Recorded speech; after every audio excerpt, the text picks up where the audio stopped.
सबसे पहला क्वेश्चन है, निम्न में से किस गैस का उपयोग बैक्टीरिया को मारने में किया जाता है। आपको बताना है कि इनमें से कौन सा गैस है जिसको बैक्टीरिया को मारने में उपयोग किया जाता है। इसकी राइट आंसर बात करें दोस्तों, इसका राइट आंसर हो जाएगा ऑप्शन नंबर ए यानी क्लोरीन। क्लोरीन का उपयोग हम बैक्टीरिया को मारने में करते हैं। पेयजल में उपस्थित रोगाणुओं को नष्ट करने के लिए क्लोरीन का प्रयोग रोगाणुनाशक के रूप में भी होता है। चलिए दोस्तों अगला क्वेश्चन देखते हैं। चिमनी से निकलने वाले धुएं में उपस्थित राख की मात्रा को कम करते हैं। आपको बताना है कि इनमें से कौन है जो चिमनी से निकलने वाले धुएं में उपस्थित राख की मात्रा को कम करते हैं। तो इसका राइट आंसर हो जाएगा दोस्तों ऑप्शन नंबर ए यानी विद्युत अवक्षेपण द्वारा। चिमनी से निकलने वाले धुएं में उपस्थित राख की मात्रा को विद्युत अवक्षेपण द्वारा कम कर सकते हैं दोस्तों। चलिए अगला क्वेश्चन देख लेते हैं। सभी अम्लों में सबसे अधिक समान तत्व है। आपको बताना है इनमें से कौन सा तत्व है जो सभी अम्लों में सबसे अधिक समान तत्व है। तो इसका राइट आंसर जाएगा दोस्तों ऑप्शन नंबर ए यानी हाइड्रोजन। ऐसे अगर हम बात करें दोस्तों, ऐसे पदार्थ जो जलीय विलयन में हाइड्रोजन आयन प्रदान करें या ऐसे पदार्थ जो प्रोटॉन प्रदान करें अम्ल कहलाते हैं। सभी अम्लों में सबसे अधिक समान तत्व हाइड्रोजन है। चलिए अगला क्वेश्चन देख लेते हैं दोस्तों। एक आदर्श गैस की तुलना में अति उच्च दाब पर एक वास्तविक गैस घेरती है। आपको बताना है कि जो एक आदर्श गैस की तुलना में अति उच्च दाब पर एक वास्तविक गैस कितना स्थान घेरती है। आयतन। तो इसका राइट आंसर हो जाएगा दोस्तों ऑप्शन नंबर बी यानी कम आयतन। बता दें कि अति उच्च दाब पर वास्तविक गैस एक आदर्श गैस की तुलना में कम आयतन घेरती है। क्यों? क्योंकि उच्च दाब पर वास्तविक गैस द्रव में बदल जाती है। चलिए दोस्तों अगला क्वेश्चन देख लेते हैं।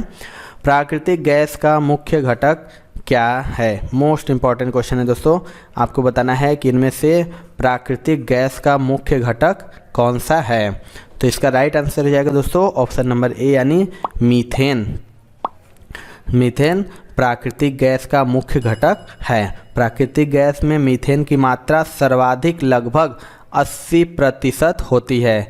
इसमें अन्य गैसें जो कि H2 है, H है और CO इत्यादि हैं, वाष्प हैं ये सभी। दोस्तों आपका जो आगामी एग्जामिनेशन है उस ग्रुप डी उसके लिए बहुत सारे अच्छे ई बुक्स मैंने बनाए हैं जो निश्चित तौर पे आपको लेके प्रिपरेशन को और स्ट्रांग करना चाहिए। देखिए जीके के लिए आपको कहीं नहीं जाना है। 70 ज्यादा टॉपिक मैंने जीके के जितने भी टॉपिक पूछे जाते हैं टॉपिक वाइज जिसकी आपकी रिक्वायरमेंट सबसे ज्यादा है तो आप टॉपिक वाइज सारा स्टैटिक जीके एंड जीके खत्म कर सकते हैं इस ई बुक से, जिसमें सारे टॉपिक एक साथ इनबिल्ड किए गए हैं। तो इस ई बुक को आप जरूर ले लीजिएगा और जितने भी टॉपिक हैं सबको रिवाइज कर दीजिए क्योंकि सारे आपके एग्जामिनेशन ओरिएंटेड है। एंड साइंस का देखिए आपका वेटेज 25 नंबर के आपके परीक्षा में तो 1000 क्वेश्चन दोस्तों, जिसमें आपके पिछले 10 वर्षों में जीव विज्ञान, रसायन विज्ञान, भौतिक विज्ञान के प्रश्न जो बार बार पूछे गए कंप्लीट डिटेल के साथ इसे भी कवर किया गया है। दूसरा ई book and third E book दोस्तों मैथ का है। दोस्तों मैथ का ये 500 क्वेश्चन का सुपर गेस्ट क्वेश्चन रेडी किया गया है specially railway group D examination जो 2022 में होने वाला है। सभी प्रश्नों के हल आपको दिए गए हैं नवीनतम पैटर्न पर आधारित, जिससे कि आप सभी जो क्वेश्चन उनके प्रैक्टिस करके एग्जामिनेशन में जाएं। ये तीनों ई बुक बहुत इंपॉर्टेंट है, आपको निश्चित तौर पर आपको इसे लेना है। डिस्क्रिप्शन बॉक्स में आपको लिंक है, लेके सारे का प्रैक्टिस स्टार्ट कीजिए और एकदम अच्छे से एग्जामिनेशन दीजिए। बात करें दोस्तों तो बंद कमरे में चलते हुए रेफ्रिजरेटर का दरवाज़ा खुल जाता है तो आपको बताना है कि अगर बंद कमरे में रेफ्रिजरेटर का दरवाज़ा खुल जाएगा तो क्या होगा। तो इसका राइट आंसर हो जाएगा दोस्तों ऑप्शन नंबर डी यानी कमरा धीरे धीरे गर्म हो जाएगा।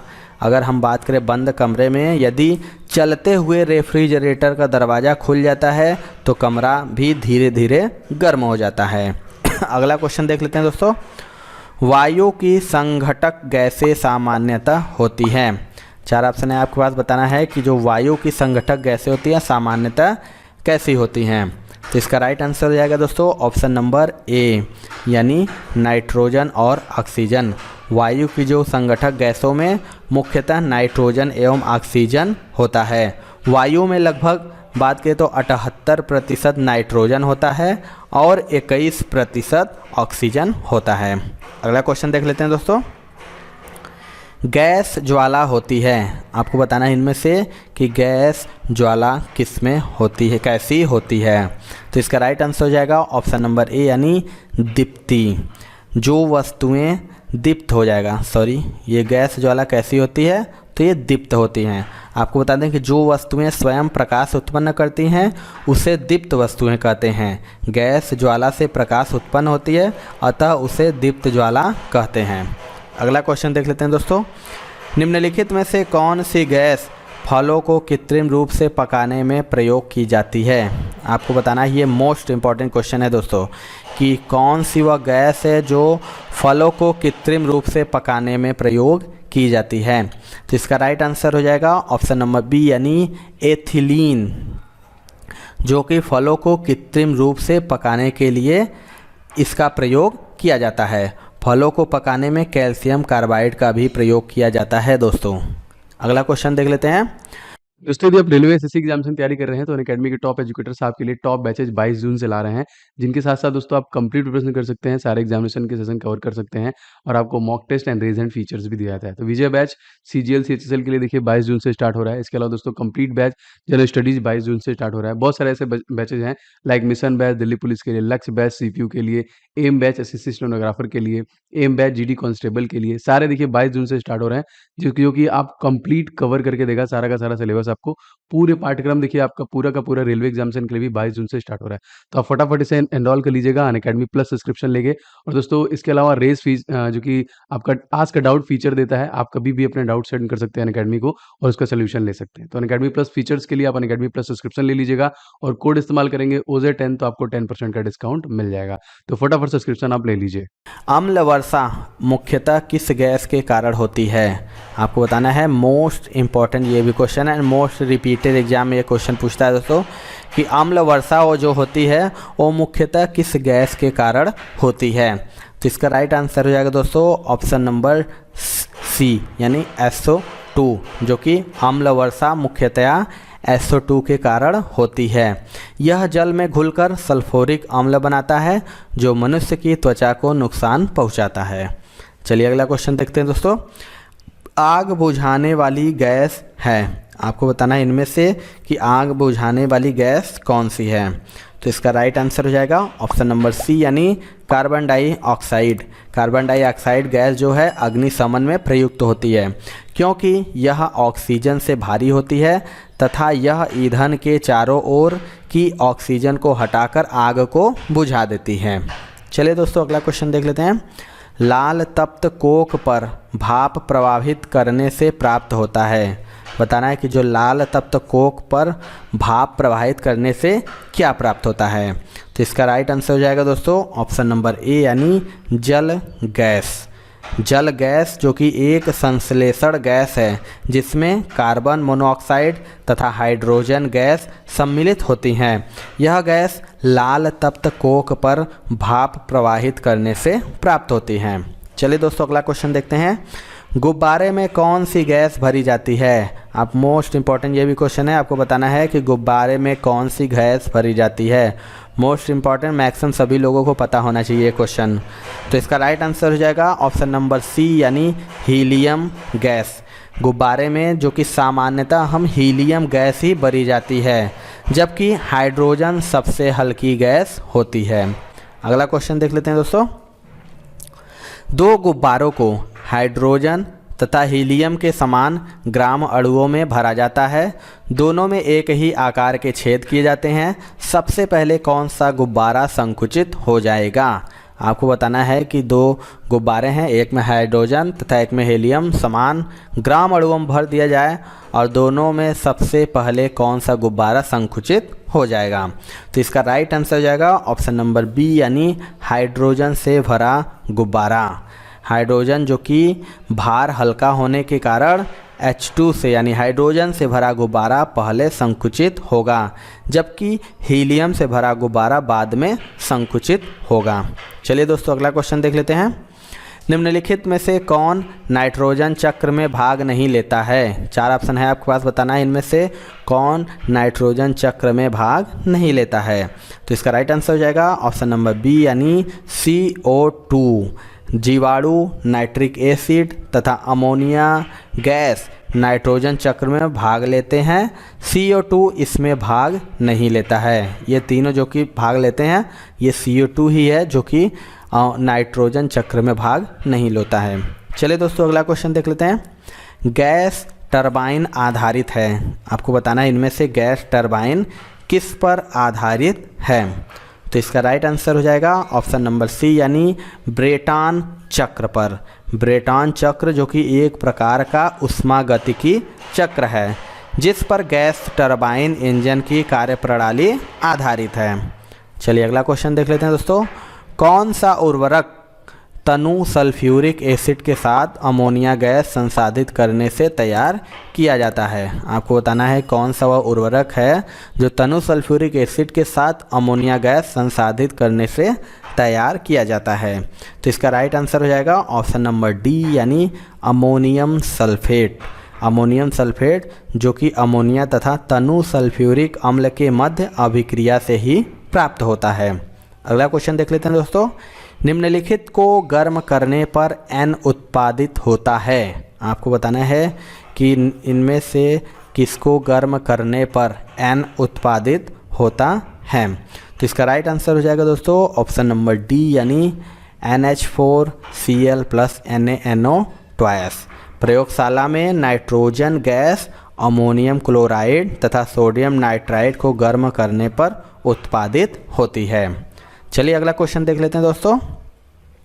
निम्नलिखित गैस अणुओं में से किसमें सबसे बड़ा माध्य मुक्त पथ है। इन चारों में से आपको बताना है कि किस गैस अणुओं में से सबसे बड़ा माध्य मुक्त पथ है। तो इसका राइट आंसर हो जाएगा ऑप्शन नंबर ए यानी H2।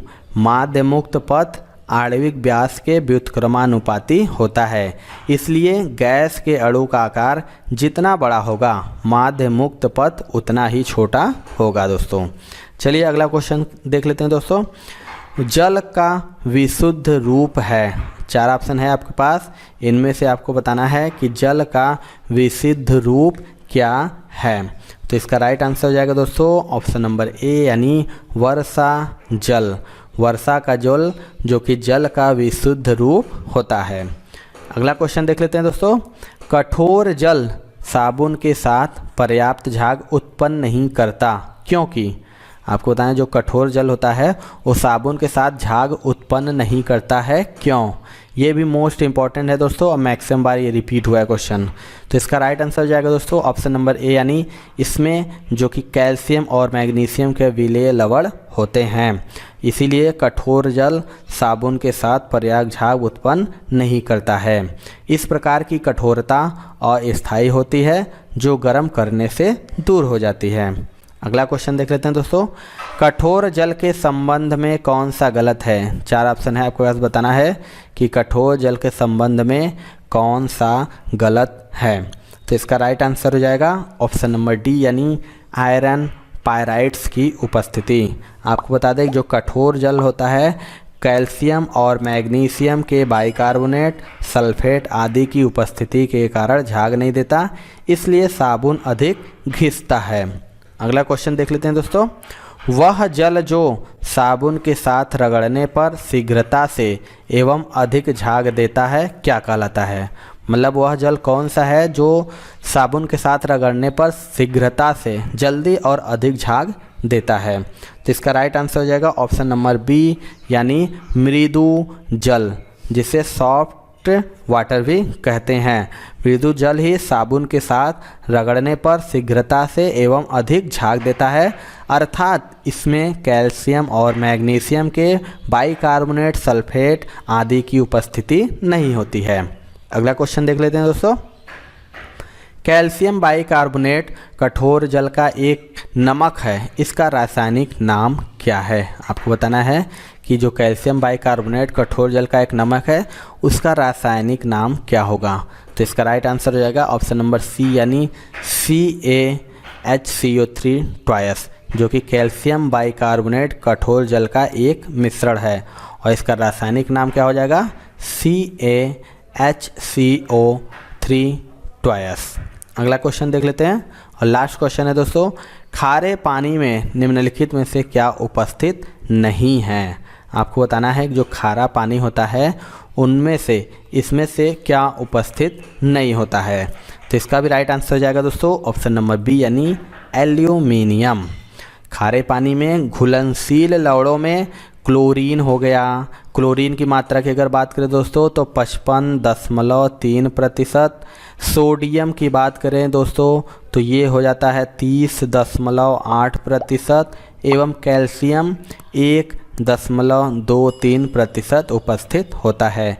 एल्युमिनियम की बात करें तो यह इसमें खारे पानी में उपस्थित नहीं होता है। तो ये थी दोस्तों आज की वीडियो। आपको वीडियो कैसा लगा कमेंट सेक्शन में ज़रूर बताइएगा। वीडियो पसंद आया होगा दोस्तों तो एक लाइक ज़रूर करिएगा। चैनल पे हमारे नए हैं तो चैनल को ज़रूर सब्सक्राइब कर लीजिएगा।